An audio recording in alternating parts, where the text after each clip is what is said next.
我们今天来看一下使用网子的这3棵。先看开着花的这个也是最早使用的，在这3个里面它是第一个用的。正好看一下它的中心叶片出了问题，剪了也喷了药，现在似乎是止住了。这个白色袋子里放的是烤干的香蕉皮。这棵现在开着一枝花，这枝花是新长的花芽长出来的，它还有老的假鳞茎，老假鳞茎上也长了花芽。这个网子里放了植料、树皮混料，外面套着玻璃瓶，玻璃瓶里有陶粒儿，把网子这样就垫高一些。浇水的话，水可以存在下面一些。因为是透明的，所以能看到浇水的量，这样就能够保证水不会浇多，而且也能知道底下还有没有水。可能因为目前是冬季吧，底下虽然潮湿，但是也并没有长水藻。下面的陶粒看上去还是湿的，可是上面看上去就已经挺干的了。这个程度如果是在夏季，完全可以喷一些水。但因为现在是冬季嘛，暂时可以不用给水。老花梗上这枝花是在那个新的花已经开花了以后，它才开始长的。总体的感觉，我觉得这种养护方式效果不错，关键是非常的省心，因为内部的情况一目了然。这样浇水施肥，尤其是浇水，就非常的有的放矢，知道什么时候该浇，什么时候暂时不用浇。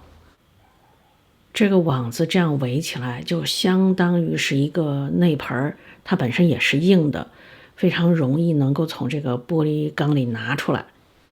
如果有一天这个玻璃缸长了绿藻，脏了，需要清洗一下的话，那这就非常方便了。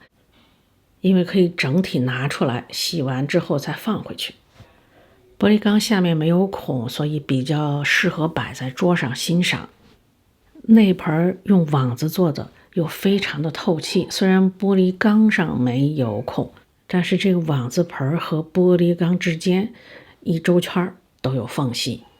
如果遇到高温高湿的天气，还可以把外面的玻璃缸去掉，直接用这个网子当做盆放在那儿，非常的通风透气，可以天天浇水，肯定不用担心烂根，因为真的太透气了。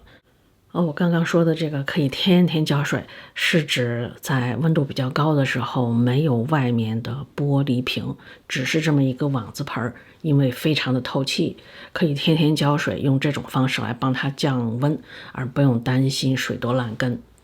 如果不是那种极端情况，只是平时的话，套着这个玻璃缸要省事儿的多，因为下面有些水，可以很长时间也不用太去管它，下面的水上来，一直会保持它的根部有一点点的湿润气息。再来看这个跟刚才那个差不多，唯一的区别就是应该说唯二的区别吧。这个用的不是透明的玻璃缸，再就是这个里面没有用树皮混料，只是在上面放了非常少的一点水苔，下面的根就这么悬空裸露，相当于是在空气当中吧。看这些绿绿的根都是新长的根，之前的一些老的根有些就不太好了，看上去。不过那些根我暂时也不打算动它。这个网子盆下面我加了那些小石头，主要是为了增重，这样它就站得比较稳了。这些新长的根主要都在水面之上。这棵换到这儿之后，气温就开始转凉了嘛，所以长得不算快，但是还是长了不少根的。也是因为温度不算太高，所以水位的话，只有特别长的那些老根能够碰到一点，新长的这些根差不多，长的也可能能碰到了吧。大部分的根我觉得应该还是碰不到水面的吧。这个外套盆不透明，就这样看不清楚。这棵就只有老花梗续花，没有再长新的花芽。这是前段时间剪下来的高芽，不过这个高芽比较大，在母株上的时候它曾经开过花。这个也给了它个网子，和那个不透明的差不多的方式吧，唯一的不同这是一个透明的。它换过来之后，只是中间那片小叶子稍微长了一点，根没太看出来长。它换到这儿也有1个多月了，不过这1个多月刚好都是最冷的那1个多月，所以没长也是可以理解的。它的叶子有长嘛，说明它还算喜欢这个环境吧。养蝴蝶兰我尝试了很多不同的方法，其实纯从养兰花这个角度讲，也没必要试这么多。我之所以试这么多呢，当然有一个原因是拍视频，另外一个原因就是好奇心驱使，或者说好玩。养花我觉得除了看花以外，平常对它的照顾本身也是充满乐趣的。